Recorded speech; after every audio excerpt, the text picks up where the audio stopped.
Just a second. Sorry, I had to check something. Because I was a fucking idiot. I ended the stream and we lost all that footage.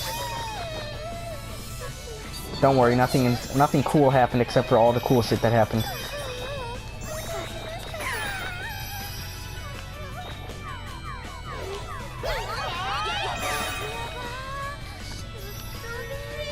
But like I was saying with Lawbreakers, you can't fucking... Oh god, here we go, sniper shots. God, get out of here.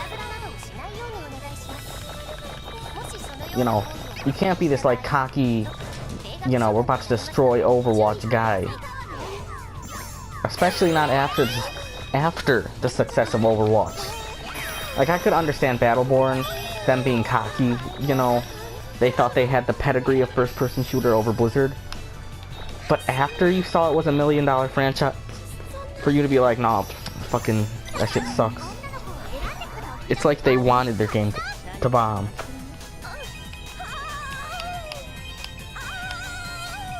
God, have you guys seen the DLC for this game? It's like fucking $5 a costume. For the ultimate scam.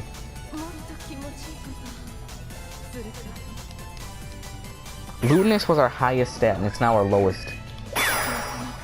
Look at, there's someone behind that wall, now they're dead. You missed the person's ID, turn left.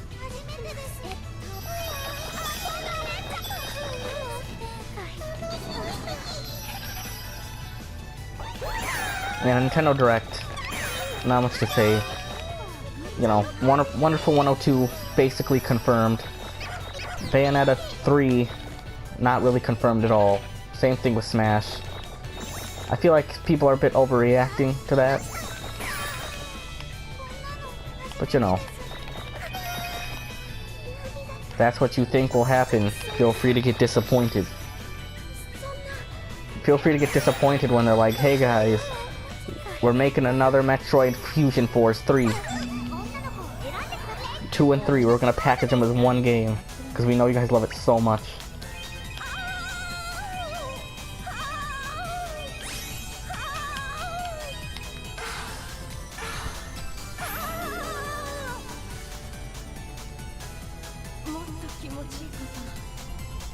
Look at those statistics.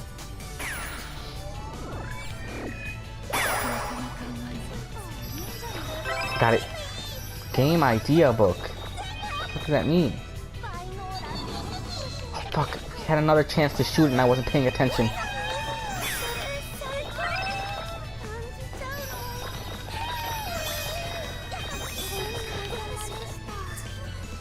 I think the problem with Lawbreakers and a lot of these like hero shooters they're trying to make nowadays, they don't understand, oh god.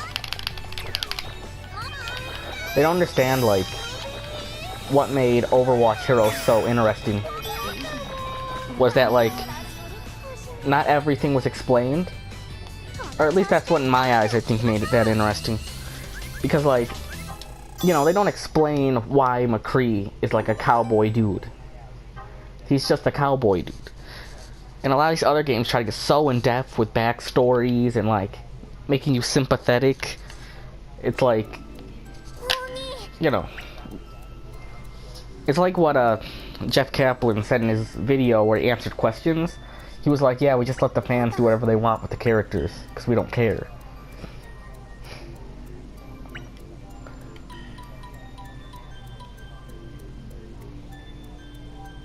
Shinobu's crying from that's not great.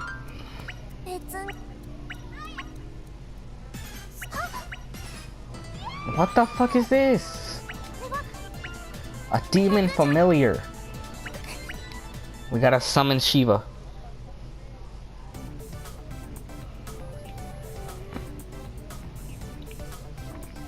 Yeah, they try to explain too much. And they also make these worlds that are like, I don't want to say not unique because, you know, Overwatch isn't super unique. But they feel, you know, at least somewhat, the designs feel interesting. Whereas you look at, like, Lawbreakers and it looks like the most generic shooter designs ever made.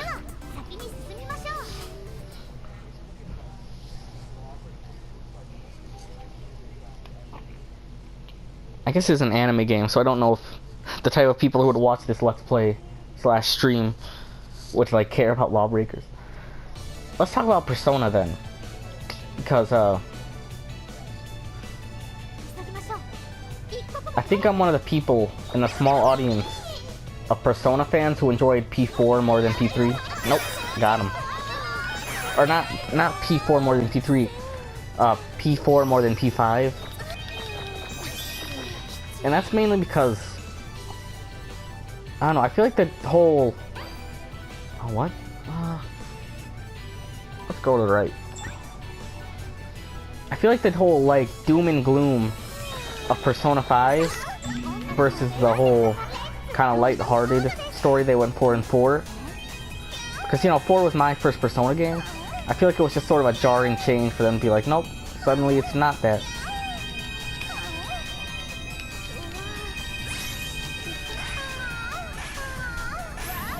You know, for them to be like, yep, suddenly it's just not that anymore. I also didn't like a lot of the P5 characters as much as I liked the P4 characters. They were just like, you know, a lot of their counterparts, you know, in this game are not quite... What the fuck, why can I not shoot? I'll press the wrong button, duh. Yo, this girl's tall as fuck. Not complaining though. Anyways. But yeah, a lot of the characters in P5 felt... I don't want to say more... like cliched, but they felt very... They didn't feel super unique. They also had a lot of like weird gimmicks. Like Yusuke's whole arc thing.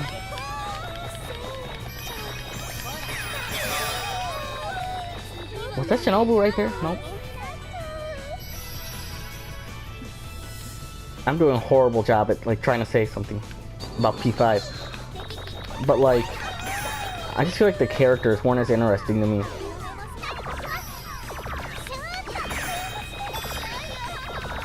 Because in P4 they felt like they had things to do that weren't the investigation team. Whereas here they all kind of feel like, you know, the Phantom Thieves is the main thing that they do with their lives. And before that they just sort of didn't do anything. Like Makoto's whole friend in her social link, you never actually see her friend. She's just a friend she says she has. You know? I guess you do see her once. Like near the end when she's talking with her boyfriend. But like, you know, they really should have given her like a portrait or something to make her a little bit more interesting. It's like, why would this character who's super unique and has a portrait hang out with this rando? Boom, boom.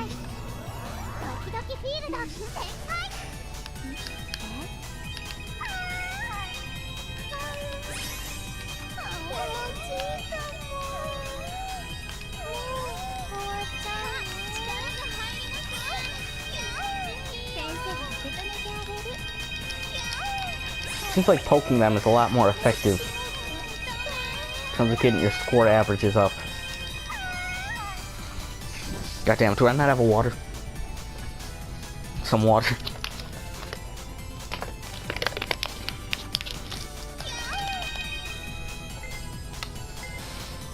Along with that, I feel like the dungeons in P5 were just sort of over-designed in a way. They just felt really gimmicky in P5. You know? Not like they were in P4, was just like you walk through and you do the battles and then you reach the end. Which I guess is kind of dumb of me to say I prefer that, but I actually prefer that over this weird like puzzle half game.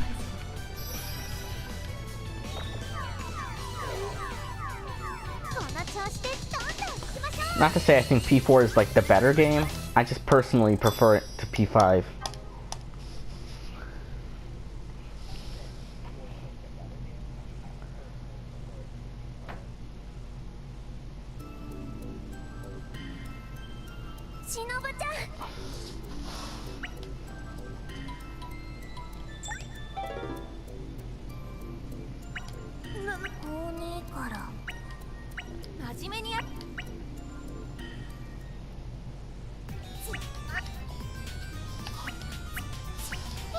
Go easy, don't bully me. Forgive you. A boss fight? Nope.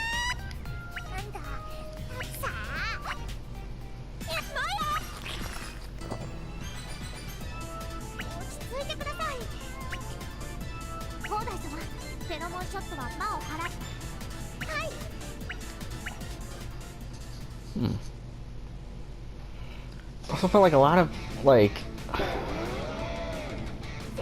the mechanics in P5 are... God damn it, I forgot what I was gonna say, because now I'm fighting this fucking roast Steven guy.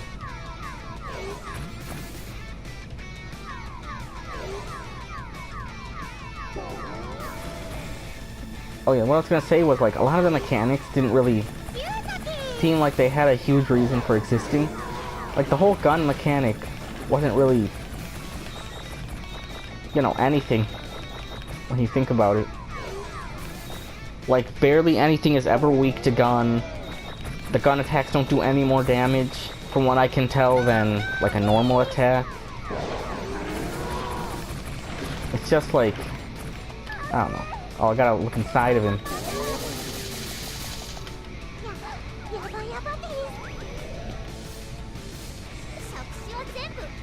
This is really gross. I'm shooting him.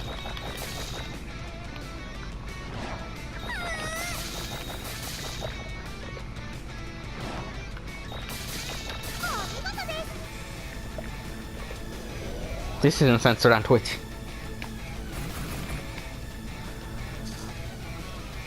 But yeah, you know. Like, what really was the point of the whole gun mechanic when you're not gonna make anything weak to it? Along with that, there's no, like, real specialty styled guns for each character. Like, everybody just has their particular type of gun. Like, if they did more damage than a normal attack, and you could change what guns people had, it would be a lot better, because you could just change how the characters worked a little bit. You know, like, you could have the main character use Yosuke's or Yusuke's assault rifle instead of the pistol.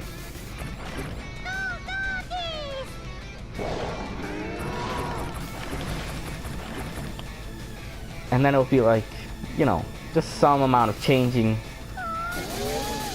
to how each character worked, instead of how they are now, where they're kind of just the same P4 characters in terms of gameplay. You know, you have Ryuji, who plays exactly like Kanji with his persona. Yusuke, who plays just like Chie with his persona, with the ice physical, thunder physical. And of course, you know, Morgana plays like Yosuke. The only people who feel unique are like Makoto and Haru. But even then, they're kind of just different because of the element more than the actual, you know, style.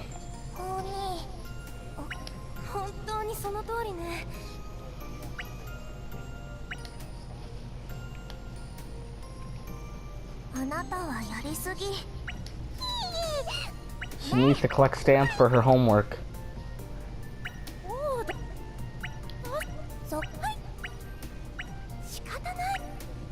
Way too spicy.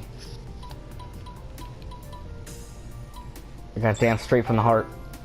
What?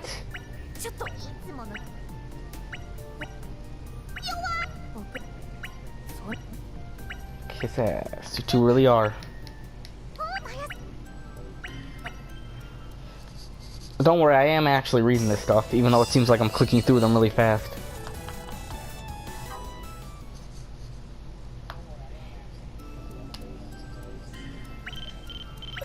Just don't know the number. It's Shinobu. How do you know that number? Well, it's just us two. Don't worry about it. We just found the classroom. The two of us.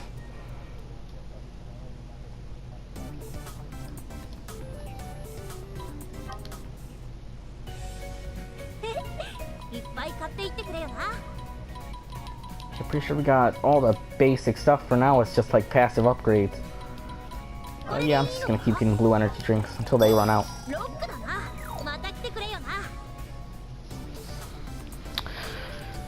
Yeah, but gameplay-wise, they're all the same character.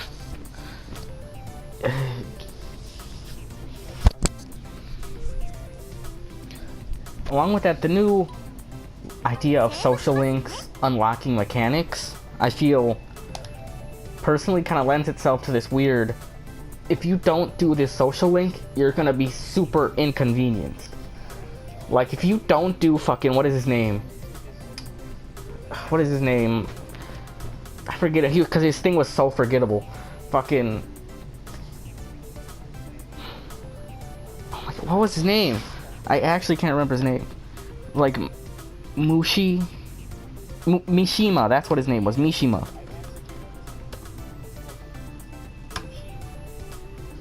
Yeah, Mishima. If you don't do his social link, the game is just 12 times harder. Well, I want to go to the pool. Like, if you don't do the social link, you're just handicapping yourself. There's no actual reason to not do his social link. Same thing with, like, the doctor, if you want the SP patches, you know. Of course, the teacher, a lot of people say is mandatory to get those knights back. What the hell? Oh no, stop turning! Fucking asshole. Time machine. Time machine in that plant. But like, so many of them are super necessary. And I guess, you know, that's what happens when you make them all have like really good buffs. Oh god. Nope. But, you know. So is it that good to have a bunch of really good buffs that make it so that you have to, you know, talk to that character? It kind of makes it feel less like a choice and more like... Or, well, what I meant to say is... In, like, P4 and P3, you would hang out with characters you liked your first playthrough because you liked them.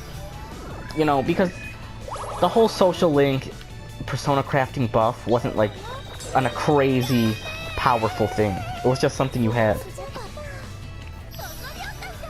It was really just the characters who were cool. Except for, like, the companions who got their upgraded personas in P4 and P4 Golden. But other than that, it was just like you liked those characters. Now in P5, it's like you kind of have to hang out with half the characters if you want any of the good buffs. Like, because I wouldn't have done Mishima if he didn't give me, like, a super good buff. Because this was, like, super boring and cliched. And it gets to the point where it begins to, like, dissuade you from wanting to play, like, the really good ones. Or, well, maybe not from the good ones, but it begins to dissuade you from playing some of them. Like, I haven't started Futaba's, because you need, like, max kindness to get through... Or, well, I'm getting off track.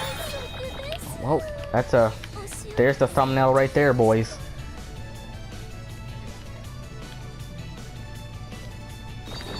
Fuck, I missed again.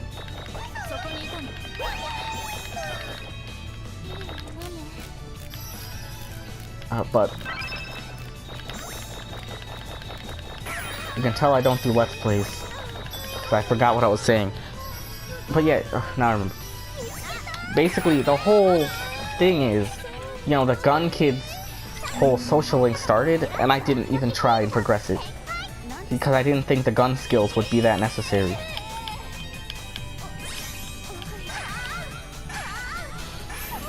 And maybe he has a really cool social link. Maybe it's really good. I will never know. Because I don't plan on doing a social link.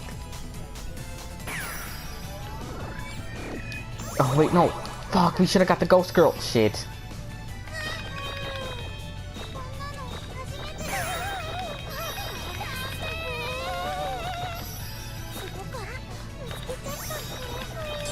Oh fuck.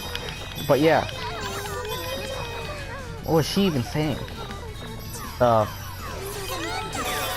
whole problem with the social links now is that if they don't provide a good buff, I don't see the reason to do them anymore. And if they do, even if I don't like that character, I still plan on doing the social link because I want that good buff.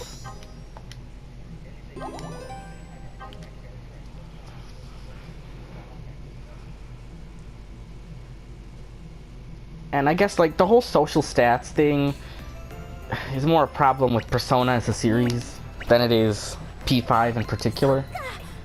But it's still kind of annoying you can't do half of the social links on your first playthrough until you have those stats.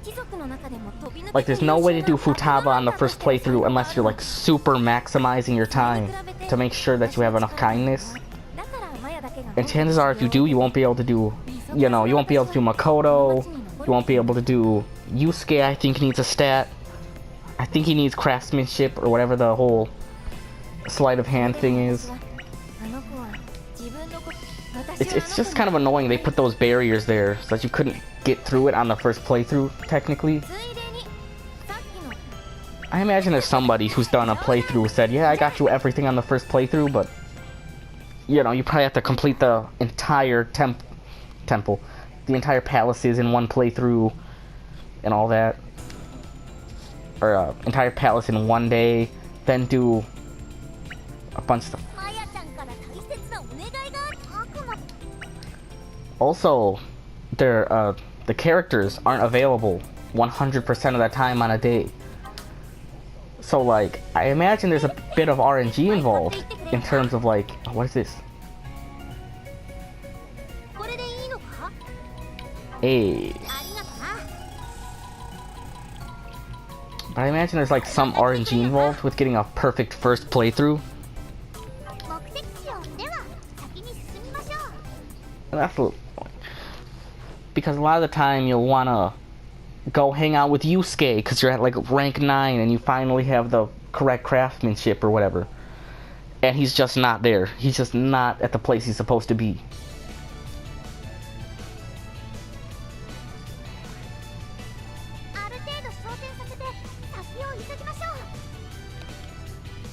Oh gosh. But other than that, a lot of it's just like more Persona-based issues than like P5 specific things.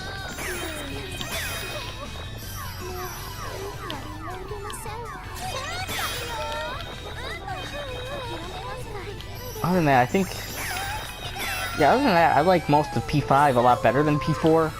Like the design, I think, is personally a lot better. Like, you know, the style, of course, is a lot better.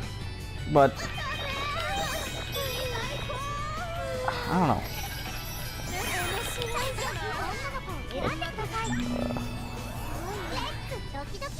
Sorry about the big black box about to go up on screen.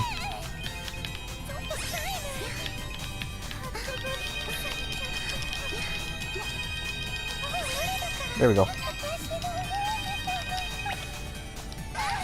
There we go.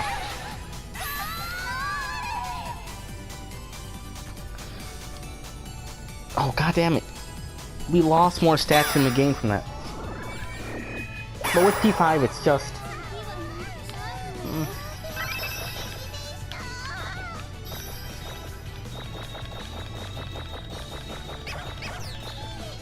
I think the style takes over a little too much of the game.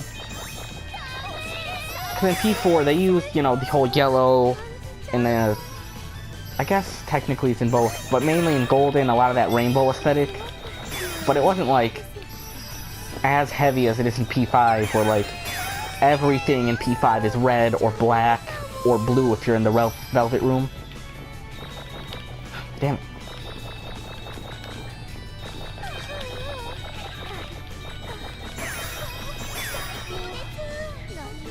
You know, cause like, also the whole costume system, basically getting the shaft in that game is also kind of annoying. Sorry about the black box again.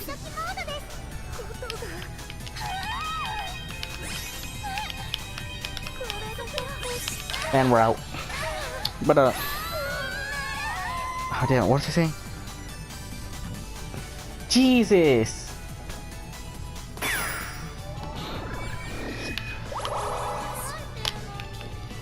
Damn it, I actually forgot what I was saying. Yeah, the whole costume system and that getting shafted in the new version feels like some real, like, what is that company that makes, like, Neptunia, you know? It feels like what they usually do, where, like, hey, look at this $5 costume pack, which is the only reason this entire costume mechanic exists. And then you look at Golden, and there's, like, 70 fucking costumes. And they're all pretty cool looking. And then you look at P5 and it's like, oh, what costumes can you get for free? Like a butler costume, a swimsuit, and I think one other thing. And it's like super overpriced too. It's like $7 a costume. Like that's way too much. If it was like $5, even then I could understand. But $7 fucking for a costume pack? And then $3 for personas, half of which aren't even, like, usable. Half of them I heard are, like, super garbage, and the other half are, like, overpowered.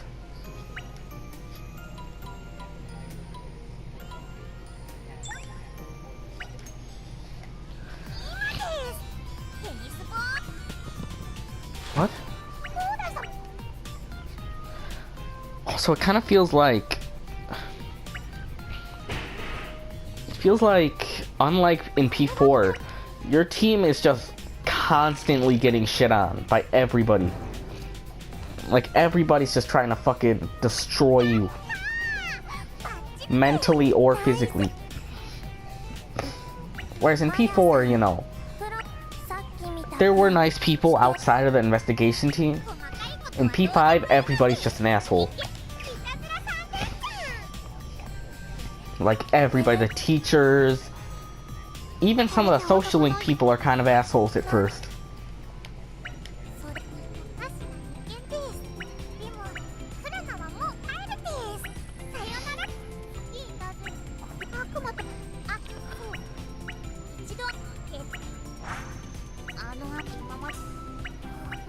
When it rains, it pours. Anyways. Also, I guess, like, another good bit of criticism before I end this first episode of the LP / stream. By the way, if you're watching on YouTube, don't forget twitch.tv/PhantomThiefRSN to watch live. I stream whenever the fuck I want because I don't have a schedule.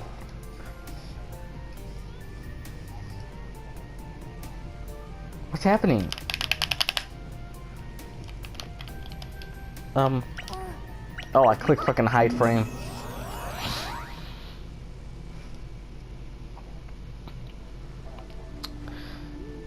I feel like the last, like, bit of criticism would be something Fithers said in his recent video about Morgana, where having a character tell you what what the player is thinking instead of the actual player character saying it just makes you not want to listen to it.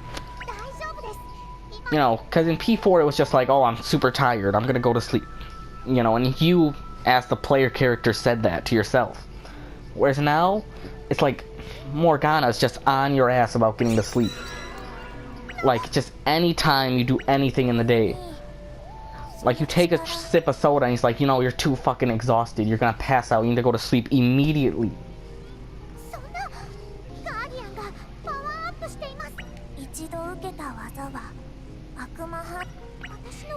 Whereas when your character says it, it's more believable than when a third party says it and you're just meant to believe it.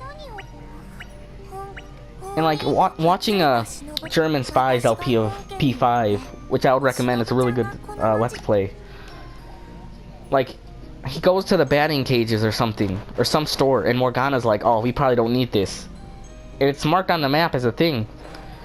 And he's like, well, why can I not go in here? Why does it keep telling me that I can't?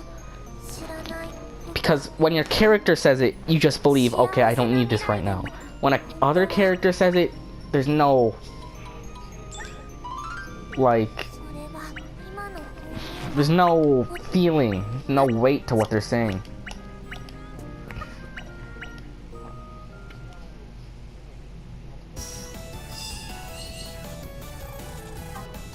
33 boys.